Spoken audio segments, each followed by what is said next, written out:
How you doing? I'm Kevin O'Hara for alcoholmastery.com. Today I wanted to talk about whether a lapse in drinking is actually a relapse.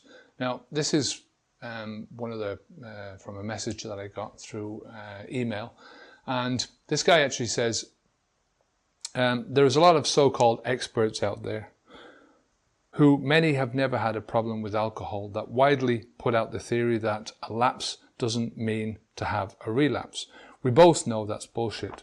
So many times I've tried to quit and thought, fuck it, I'll lapse tonight, then carry on tomorrow. I know very well from experience that this is simply bullshit, as whether you go 1 month, 3 months, 1 year, etc., etc., once you have that just one night of drinking, the whole commitment just falls to pieces.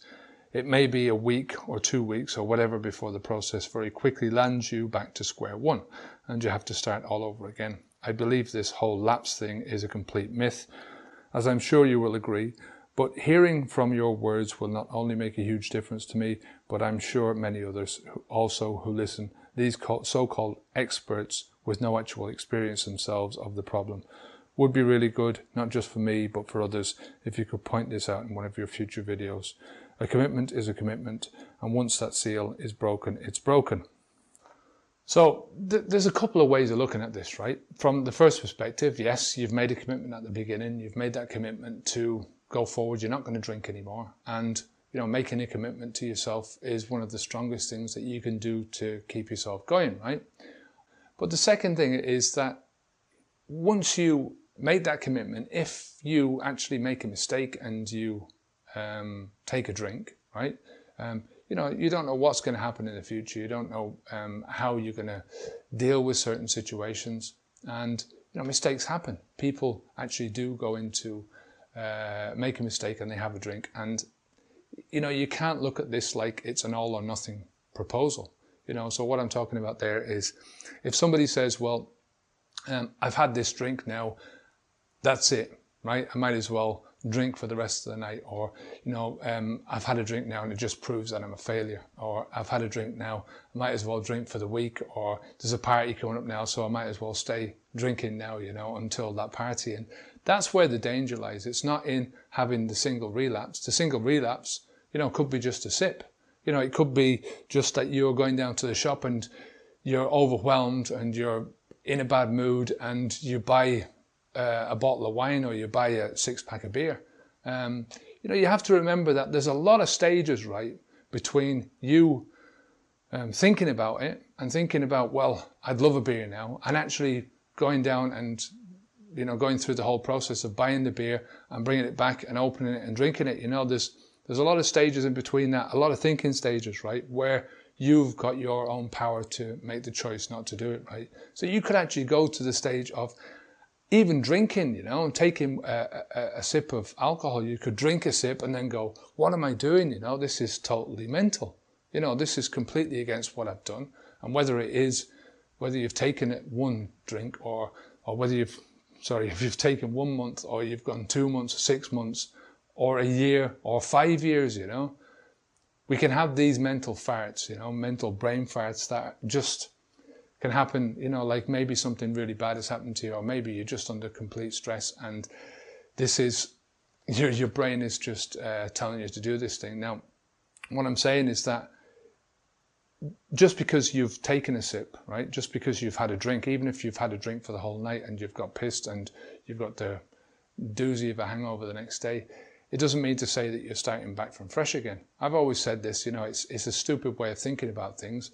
Stupid from the sense that, you know, it's self-defeating. You're defeating yourself, because, you know, if you go for 6 months and you've been counting those days up, you know, 6 months is a long time. And to actually say to yourself, if you've taken a drink, that 6 months doesn't matter at all is, you know, it doesn't make any sense.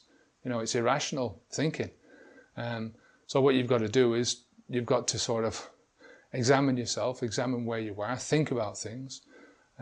Educate yourself on what has gone on. You know, you're the only one that can do that. Learn by it and move on. And you're not actually back at the square one again, because you've gone a long time without having any alcohol, and that's a big thing. You know, most people don't do that. So how much have you learned in all that time? since you've started. That's the point. You know, the days don't make any difference at all. You know, as in the number of days.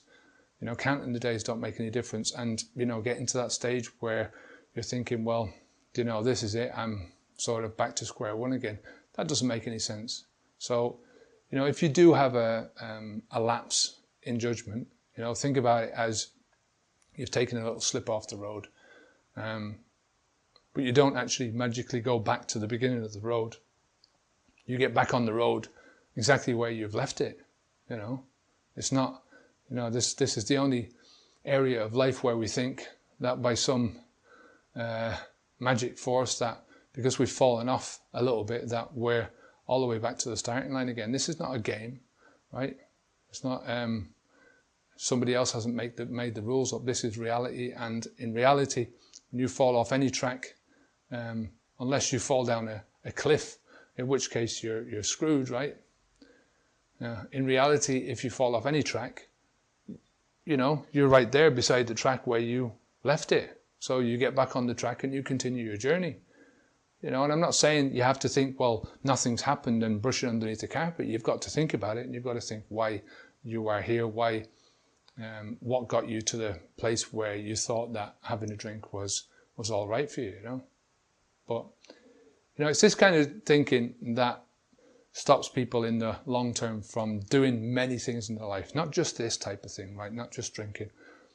But, you know, somebody goes on a diet, for instance, and they have a little slip and they buy a packet of peanuts or a chocolate cake or something like that, and, you know, they take one or two, and then before they know it, they've eaten the whole thing, and then they think to themselves, well, the diet is out the window now, and I might as well just eat because, you know, I'm never going to be able to do this. I can't overcome the cravings. I can't overcome this and overcome that.